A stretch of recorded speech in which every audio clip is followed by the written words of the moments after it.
How far along the pre-med track did you make it until you realized? Ooh, I went pretty far.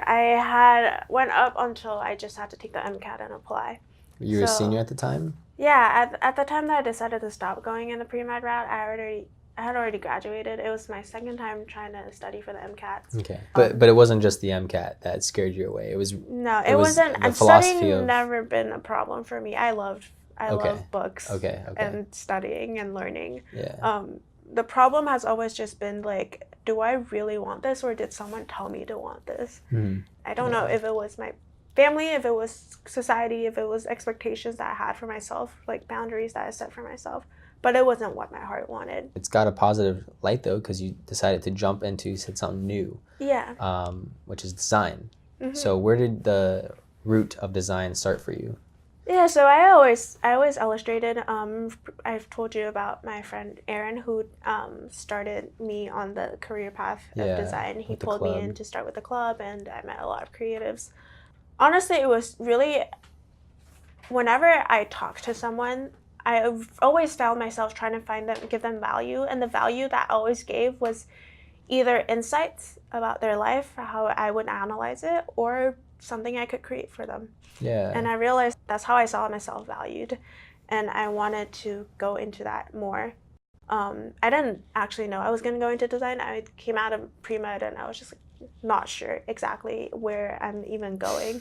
I tried a whole bunch of things. I started studying for the GRE, and I was looking into different master's programs and see if I wanted to apply into different ones. And then I was going to hackathons like almost all the time. So I went to a few of those to build my portfolio, because I was looking into getting more into design.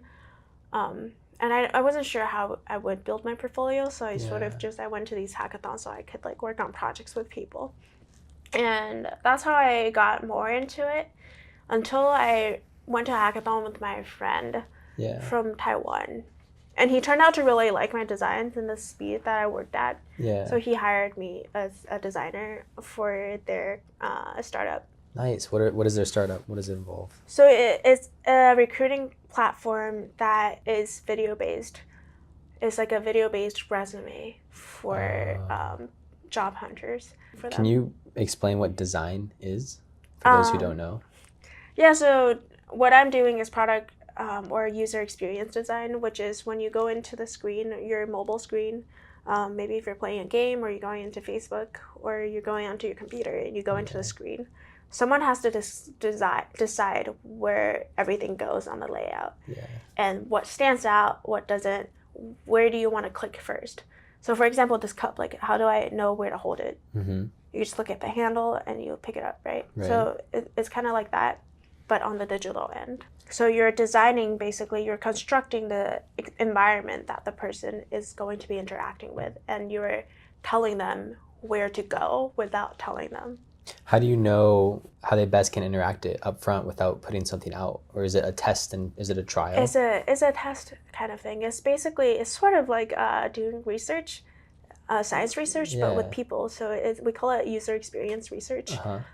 So we basically send them the screens that I make, and then they click through it and they interact with it. And then they tell us what is intuitive, what isn't, and how we could change it. So how to make it best easy to use. How to make it so that it serves a goal that you want to serve.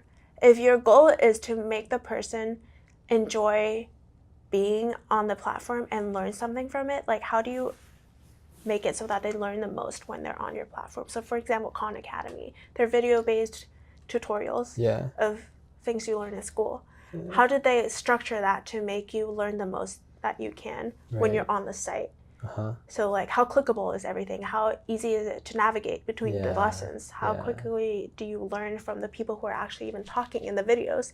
How do they set it so that the whole brand design is like connected together? So everything is thought out. Yeah, so you see it and you know this is Khan Academy. And at least in the startup, what is your, I guess, kind of daily gigs like as a designer? I've been making screens, so just screens for onboarding, like when you sign up, what does those screens look like, what information they need to get. So the pages that these people are logging into? And then once you get all the information, how do you display it? And how do you make sure that the user is connecting to your platform the way that they need to in order to use this as a tool for job searching, basically what they're Okay. doing.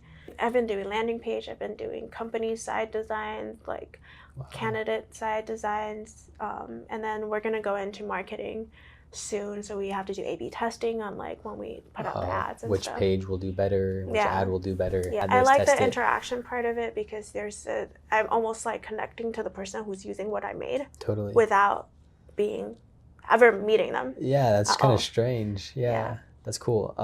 You did bio and you were a science, and now you're doing something completely different. I think we can agree bio is a sound major for healthcare and graduate school.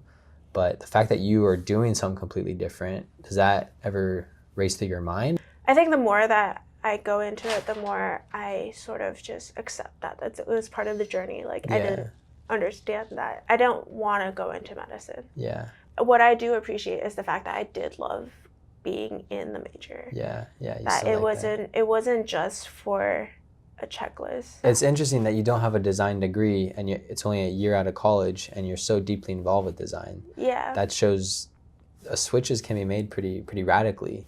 So how do you feel that the creative world compares to the scientific world? So there's creativity a lot in science. I don't think most people really see it that way, but you come up with hypotheses, or like if you're like learning about why things are the way they are, you have to have some kind of imagination in you for you to really like take what you know in the past and like apply it to the new things. It's just that creativity in the science is confined within the realm of science. You have to be realistic about it. Even in the creative world, you think that it's sort of a fairy tale, but it's not. If you're going to marketing or you're going to design, you also have to test what you created. Yeah. Like it has to work somehow, like based off of evidence. The difference is the careers you go into and the people you interact with who are in those careers. Like, are you more interested in meeting people who are writing stories, who are thinking about like how something looks and how that interacts with you? Or are you more interested in meeting people who are interested about the way the world works and not to recreate things, but to like understand it? And understand and how we fit into it. Do you ever see yourself returning to science? Yeah, I do see myself sort of as a scientist. A lot of times, just because I follow the scientific method. Like I come up with hypotheses, I test it, and then I like follow looking for things that are scientifically based. I have a lot of faith in it. I'll stay with that realm and like I'll keep up with my scientific literacy. Because I think that's the blessing. I don't think most people can read that kind of article like as a nightly hobby. That's a real skill to be able to read.